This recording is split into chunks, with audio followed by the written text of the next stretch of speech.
सक्खर के 266 मुलाजमीन के साथ साथ टाउन म्यूनिसिपल कमेटी रानीपुर में भी मुलाजमीन परेशान हैं और यही वजह है कि all Pakistan local government workers federation इनके लिए आवाज़ उठाती चली आ रही है। आज भी सक्खर म्यूनिसिपल कॉरपोरेशन में all Pakistan local government workers federation के deputy general secretary Ali Mardan Shaikh की सदारत में इजलास हुआ।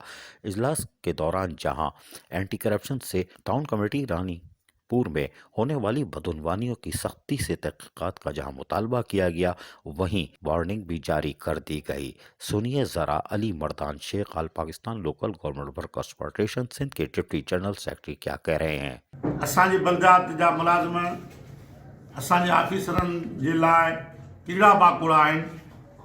मां अॼु पंहिंजे महिनत के स्टाफ यूनियन CBA जे प्लेटफार्म तां CBA जे उहिदेदारनि सां गॾिजी ऐं all Pakistan local government workers federation Sindh जे डिप्टी जनरल सेक्रेटरी जी हैसियत सां वज़ीर आला सिंध, वज़ीर बलदात ऐं सेक्रेटरी बलदात खां अपील थो करियां त खुदारा असांजे टाउन कमेटी रानीपुर जे मुलाज़िमनि ऐं यूनियन जे उहिदेदारनि सां उतां जो CMO जेको आहे ग़ुलाम मुर्तज़ा जागीरानी जेको आहे उन असांजे मुलाज़िमनि सां बद इख़लाक़ी बि कई आहे, यूनियन जे उहिदेदारनि सां बद इख़लाक़ी बि कई आहे ऐं हू विया उन्हनि ॾे असां एडमिनिस्ट्रेटर साहिबु जेको आहे उन असांखे चयो आहे सोहू साहिबु त तव्हां वञो अप्रैल महीने पघार तव्हां पंहिंजे CMO खां करायो, मां करण लाइ तयारु आहियां।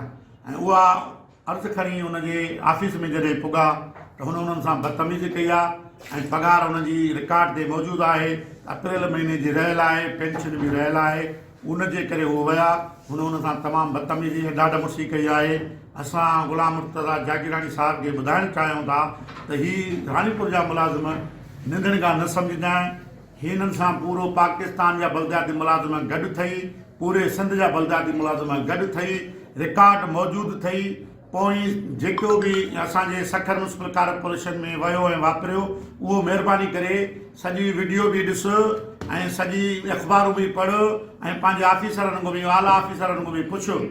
पोइ ईअं न थिए त असां सिंध जा बलदियाती मुलाज़िम रानीपुर में अची करे पोइ उते तुंहिंजे ख़िलाफ़ इहो रोड जेको आहे इंडस हाईवे बंदि कंदासीं जेसीं ताईं तूं हितां हटंदे न ऐं हिन मुलाज़िमनि जी पघारूं न थींदियूं तेसीं ताईं इहो रोड बंदि हूंदी ऐं पोइ उते ददगाह हूंदई। पोइ तूं सम्झंदो त असां सैनिटरी वर्कर बि आहियूं, असां गंदो कमु बि कंदा आहियूं, असां झाड़ू बि ॾींदा आहियूं, असां नालियूं बि सफ़ा कंदा आहियूं। पोइ इहो कचिरो जेको आहे इहो तुंहिंजे मथां ऐं तुंहिंजे गाॾी जे मथां ऐं तुंहिंजे हाउस ते बि असां फिटी कराईंदासीं जो असांजे मुलाज़िम सां तूं नाइंसाफ़ी करे रहियो आहीं। ऐं बहितर तुंहिंजे लाइ इहो थी त हुननि सां सुवारी करे ऐं उन्हनि खे पघारूं ॾे। जो इहो अमल न कई त पोइ हिन जो ज़िम्मेदार तूं पाण हूंदे। अॼु असां सक्खर म्यूनिसिपल कॉलेज जा बलदियाती मुलाज़िमनि खे अञा काल कोन कई आहे। हे यूनियन जा उहिदेदार ऐं यूनियन जा वर्कर जेके मजलिस आमला जा मेंबर आहिनि उहे गॾिजी वेही करे तोखे जताव था ॾियूं त महिरबानी करे अहिड़ो अमल न करे। तूं बि मुलाज़िम आहे, असां बि मुलाज़िम आहियूं। असां तुंहिंजे को कारावा कुर्मी तुंहिंजे गढ़ी यासीन तालके लाड़काने ज़िले जा को या शिकारपुर ज़िले जा कुर्मी कारावा न आहियूं। असां मुलाज़िम गवर्नमेंट जा आहियूं। हीअ इदारा असांजा आहिनि, असां हितां पेंशन खणंदासीं।